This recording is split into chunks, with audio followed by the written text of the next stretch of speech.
फिलिस्तीनी अफसरान के मुताबिक इजराइल के जमीनी हमले ने अब तक गाजा में लगभग 39,000 लोगों की जान ले ली है। मेडिकल मिनिस्ट्री वजारत ने यह भी कहा कि पिछले 24 घंटों में इजरायली हमलों में कम से कम 81 फिलिस्तीनी मारे गए हैं। दूसरी तरफ इजरायली फौज ने जंग के दौरान मारे गए 682 सैनिकों, अफसरों और रिजर्विस्टों के नाम बताए हैं। गाजा पट्टी में मारे गए यूएन और गैर सरकारी तंजीमों के कारकुनान की तादाद भी 300 तक पहुंच गई है। रूसी वजीर खारजा सरगेई लावरोव, जो अभी यूएन सिक्योरिटी काउंसिल के सदर हैं, उनका कहना है कि आज की तारीख में ये यूएन के लिए सबसे बड़ा एक मुश्त नुकसान है। वहीं इजरायली खुफिया एजेंसी मोसाद चीफ ने वार्निंग दी है कि हमास की तरफ से बंधक बनाए गए नौजवान खवातीन बंधकों का वक्त खत्म हो रहा है।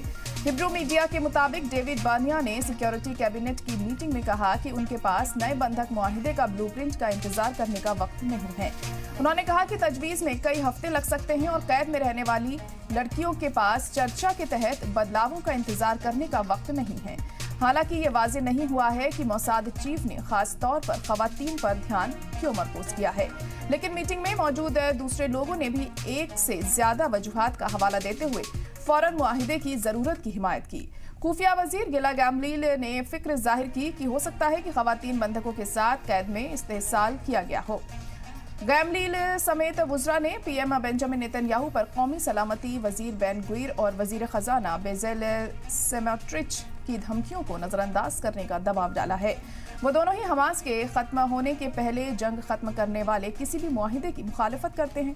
उन्होंने जरूरत पड़ने पर सरकार को गिराने की भी धमकी दी है। इस बीच इजराइल की नेसेट ने फिलिस्तीनी रियासत के कयाम को नामंजूर करने वाली तजवीज को पास करने के लिए भारी वोटिंग की। इस तजवीज को नेतन्याहू के इत्तेहाद के साथ साथ ऑपोजिशन की पार्टियों ने भी सपोर्ट किया था। इसे बेनी गेट्स की पार्टी की भी हिमायत हासिल हुई। तजवीज 68-9 से पास हुई है। इसमें कहा गया कि इजराइल की जमीन पर एक फिलिस्तीनी रियासत का कयाम इजराइल और उसके शहरियों के मुस्तकबिल के लिए खतरा पैदा करेगा। इजराइल फिलिस्तीनी तशद्दुद को बनाए रखेगी और इलाके में बदअमनी बनी रहेगी। ये कदम नेतन्याहू के अमेरिका दौरे से कुछ दिन पहले उठाया गया है। इजराइल के वजीर आजम का कांग्रेस के मुश्तरका इजलास से खिताब करने और व्हाइट हाउस में अमेरिकी सदर जो बाइडेन से मिलने का प्रोग्राम है।